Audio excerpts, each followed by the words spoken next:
just like, let's just start wrapping this up there. I'm going to go ahead and give my thoughts as we do in this series. And since you're here, Rob, you can also give your thoughts as well in the comments, and I'll read them here as well, since you saw a bunch of this. Yeah, so my thoughts on whether Final Fantasy 1 holds up. I like that this is like, okay, so let me just get this out of the way, because this game is NES Super Nintendo. Okay, yeah, if they're at the retro store, they'll probably be there too. But yeah, so my thoughts on FF1. I feel a lot about this game the same way I felt about when I played the original Legend of Zelda a few weeks ago, where essentially you definitely see the blueprints of what would lead into the later Final Fantasy games. And there's more going on in this version than I thought there was going to be. Like, you can, the game really doesn't tell you a whole bunch. You have to kind of like figure out a lot of stuff. Like, later Final Fantasy games are definitely way more descriptive on like, systems and what enemies are weak to and stuff like that. You have to really figure out of this stuff. And if you finish off an enemy, then you have to like, how do I put it? Then like, you have to be careful about which enemy you attack, because if you can't overkill enemies in this game necessarily. If you hit one enemy and they die and everyone else is targeting them, then they're just gonna attack air. They don't move on to the next target like a later Final Fantasy games would. This game definitely holds up. Just need to grind. You definitely need to grind. You definitely need to grind in this game. Like later RPG games definitely give you like the good opportunity to go further without having to necessarily grind forever. So that's something I do appreciate about them. But this game, if you just happen to go to the wrong area too soon, you could just get wiped out. I fought Garland. I think before you got here, Rob, I fought Garland and got completely wiped out. I just had no freaking chance against Garland. He was doing like insane damage to me. Like, and I definitely want to see more. Like, I feel like if I started this game from scratch and know then what I knew now, then like it would probably be a lot smoother run. But like, I just feel like the way you were describing those other Final Fantasy versions, like the GBA version, or the GBA version, or the PSP version, or hell, you can even get Final Fantasy Origins on the wherever PS1 games still sold. So that could be like the Vita, the PS3, or whatnot. So you can do all those different ways to play FF1. I feel like if you're gonna come to this game, it's probably better off to just like play one of the later versions of FF1, just so things are a little more streamlined and it looks a little better. Because this is NES graphics too.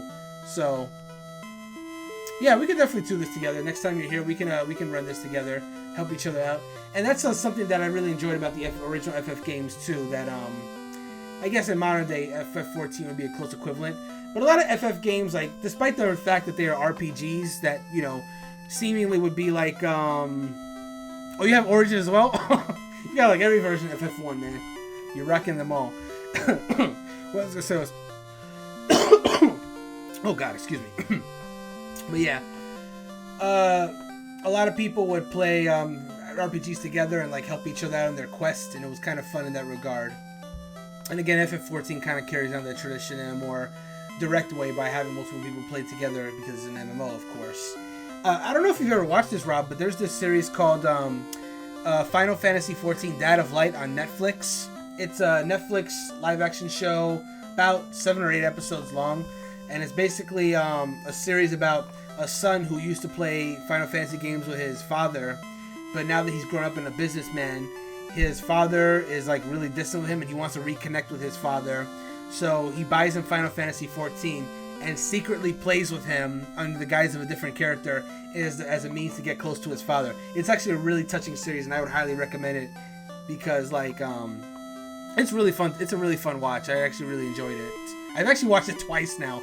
I watched it once when it first came out on Netflix, and then I watched it again recently with my nephew because we just really wanted to see it again. It's a great series. And it's very touching because the very beginning of the show, when the son is still like a young age, he was actually playing Final Fantasy II with his son. With his father, and it was really cool. But yeah, I love the Final Fantasy series, and seeing where it all started from, and then with this game, is really charming. Like, I like that all the systems that are introduced, the magic, the weapons. Yeah, you do have a lot of stuff that you have to figure out on your own. But that's almost kind of the fun of it. I would still really want to just try out like one of the later reversions of this game. But this game, like Final Fantasy in general, just still holds up. This game, you gotta be a real hardcore RPG fan. I gotta be honest with you. Like, I think the later versions are definitely worth playing. But going back to this one is probably really gonna be difficult for the average person, especially if you're used to like the modern Final Fantasy games. That being said, I definitely want to give this game another chance. Now that I know a little more, that I can grind a little better without my stats being like completely messed up. FF2, oh boy, yeah. There's a lot to cover. But yeah, that's my thoughts on Final Fantasy 1. Like, it's very, I feel the same way about it as I do Legend of Zelda. A lot to figure out, but once you do, I think you can have a lot of fun with it.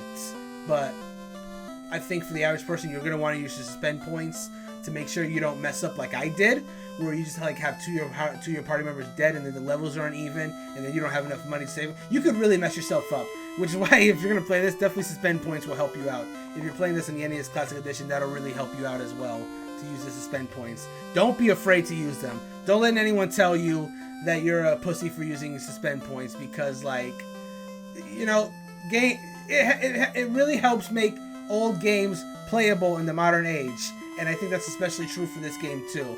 If you're playing this game in its hard-ass version, unforgiving version, you gotta give yourself as much advantage as possible. Do it. But yeah, for real, if you're gonna play FF1, play one of those versions, like the PS1 version, GBA, or the PSP, unless you just really want to suffer. That's my thoughts on FF1. All right, let's go ahead and wrap this up for the night. So I want to thank everyone. Yeah, exactly. Use them. By all means, use them. They're there to help you. Like, they're there to help you.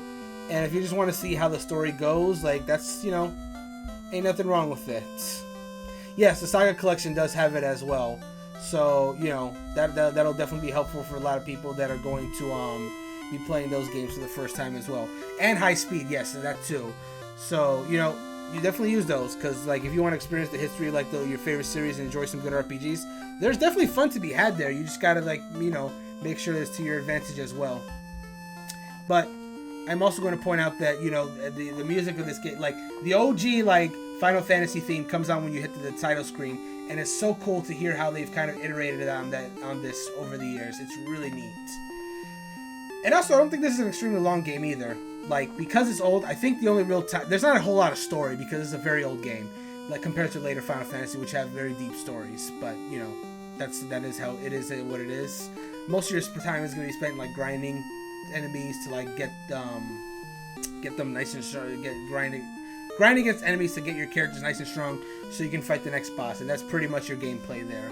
So if you have a lot of fun with that, then that's pretty much your quest. It's minimalist, but it's kind of harkens back to the old... Dungeons and Dragon days, where you kind of had to make up your own story as you go. And I very much feel like a lot of kids did that when they were young. They just kind of made their own stories to go, aside from the explicitly where the story beats happen. Now, of course, modern Final Fantasy games are very story driven, so I really appreciate about that. I cannot wait for Final Fantasy 16 for the PlayStation 5. It's going to be so great. It has like the high fantasy settings, but like all the modern graphics. Like, I can't wait. Especially after all this lore they've been dropping. It's been amazing. Fantastic. But